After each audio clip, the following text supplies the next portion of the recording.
Good day, folks, and welcome to another segment on the bench. Today I'm going to bring you up a simple little soft hackle. This is just a soft hackle hare's ear. I'll show you how I like to do my body. This is a fly when you're going to see a lot of action up top. There might be a lot of anglers you'll be tempted to go to a dry fly. This is a fly that I'd fish closer to the surface film, and it'll get you a lot of action.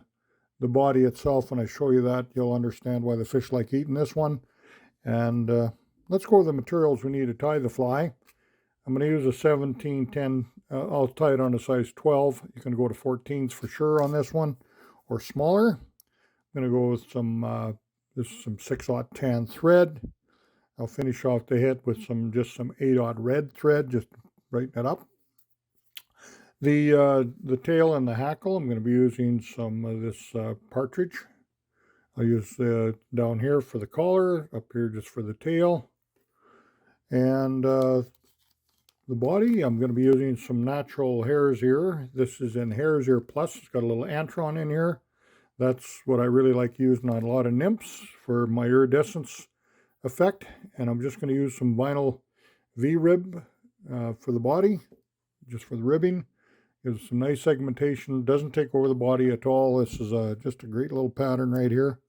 And let's get a hook in the vise and wrap one of these little soft hackles up. I'm just tying it in a little larger size just for my demo purposes here. You go to any of your favorite nymph hooks.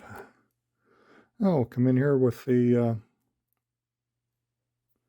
hackle will come off the back. I'll get some of that little bigger hackle here for the tail. It's got a bit of a curvature to these partridge hackles. I'd like to have it so it's facing up. It can be a little longer because we're going to be filming this. This will be close to the surface, so it's going to be almost like an adult. Okay, then we'll bring in some of our V-rib, vinyl V-rib. And it's got one side is flat and the other side is round. I'll tie that flat side up. Right back here. Tail wants to come up a little bit like that. It's perfect. I like that. Then we just, you can use dubbing loop. I would suggest doing that, so you don't pinch. Seems like when you roll your dubbing on, like we do a lot of times with dubbing wax and so forth, we flatten it right down on the thread. I like the dubbing to be buggy, get all this fiber out, and get the iridescence working on the pattern.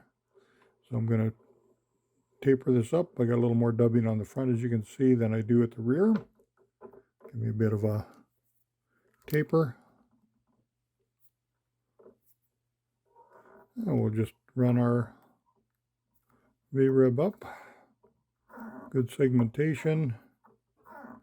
And then we'll come in with our wire brush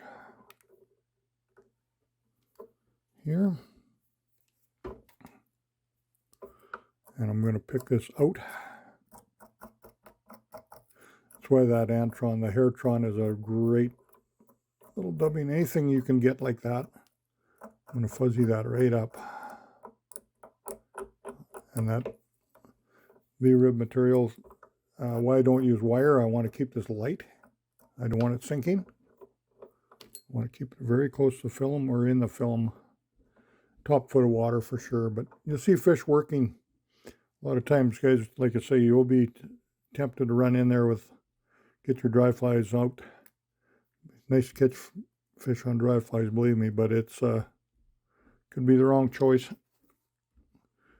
Mergers are a great way to go. Okay, let's bring in a partridge hackle here. We'll get rid of the webby hackle on the bottom. I'll tie this fairly long.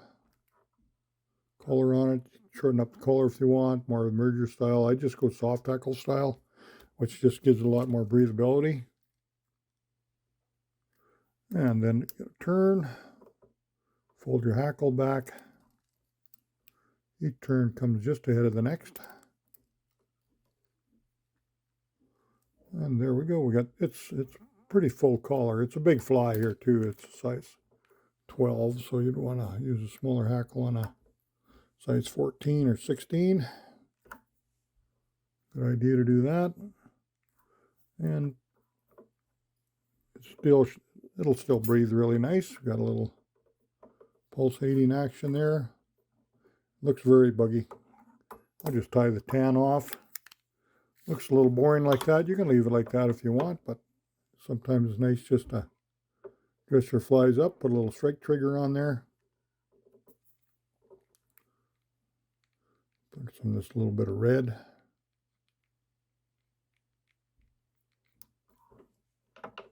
Red hackle, or 8/0 red in here.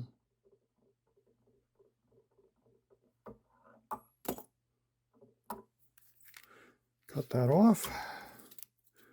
I'll bring in just a little bit of my bone dry. So you got a little thread peeking out on the bottom. I'll trim that off after I cook that on with my torch.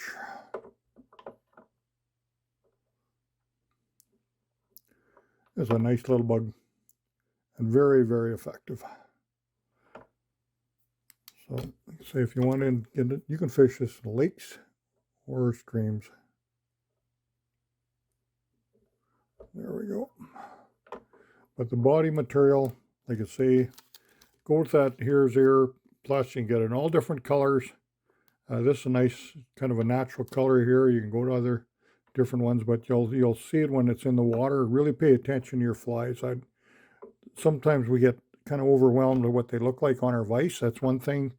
It's really critical to me. I've seen flies that look pretty good, but you get them in the water and they're just, they're not right. They don't swim. They don't have the iridescence you're looking for or whatever. So it's really important to kind of use the materials that a lot of the fly designers and creators have come up with over the years. And sometimes we can trick them out. Sometimes you just kind of want to leave things as they are. So there we go. I'd like to again, thank you again for watching Sport Fishing on the Fly. We'll catch you again real soon.